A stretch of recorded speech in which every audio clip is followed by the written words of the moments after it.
सार्वजनिक ठिकाणी मद्यपींचा वाढता वावर, नागरिकांमध्ये संताप. बेकायदेशीर मद्य विक्रीवर कठोर कारवाईची मागणी.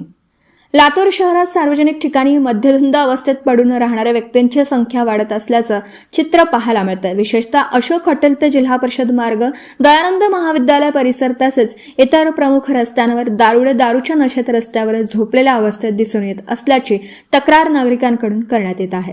त्यामुळे शहरातील कायदा सुव्यवस्था, वाहतूक आणि सुरक्षिततेबाबत चिंता व्यक्त केली जात आहे. कामासाठी घराबाहेर पडल्याचं सांगून दिवसभर मद्यप्राशन करून सार्वजनिक ठिकाणी पडून राहणाऱ्या व्यक्तींमुळे महिला, विद्यार्थी, ज्येष्ठ नागरिक आणि वाहन चालकांना मोठा त्रास सहन करावा लागत असल्याचं स्थानिकांचं म्हणणं आहे.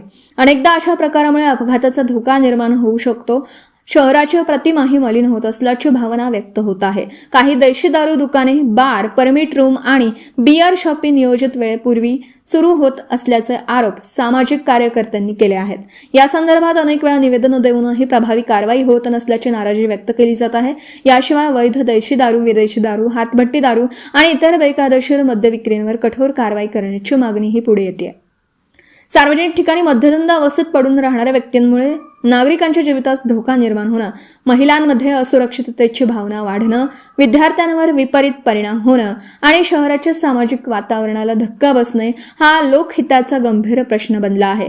त्यामुळे पोलीस प्रशासन, राज्य उत्पादन शुल्क विभाग आणि महानगरपालिकेने केवळ तक्रारींच्या नोंद घेण्यापुरते मर्यादित न राहता संयुक्त विशेष मोहीम राबवून उघड्यावर मद्यप्राशन करणाऱ्यांवर, नियमांचं उल्लंघन करणाऱ्या मद्य विक्री केंद्रांवर आणि अवैध दारू व्यवसायांवर कठोर व सातत्यपूर्ण कारवाई करणं ही काळाची गरज आहे. तसंच व्यसनमुक्तीबाबत जनजागृती, पुनर्वसन आणि नियमित तपासणी यांनीही प्राधान्य दिल्यास समाजहित जपला जाईल आणि नागरिकांना सुरक्षित, स्वच्छ व सुसंस्कृत वातावरण मिळेल.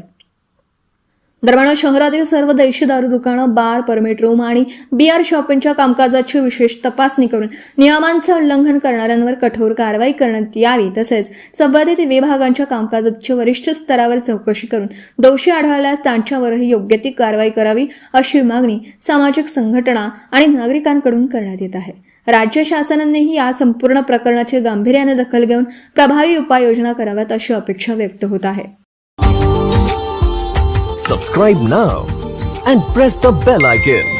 Never miss an update.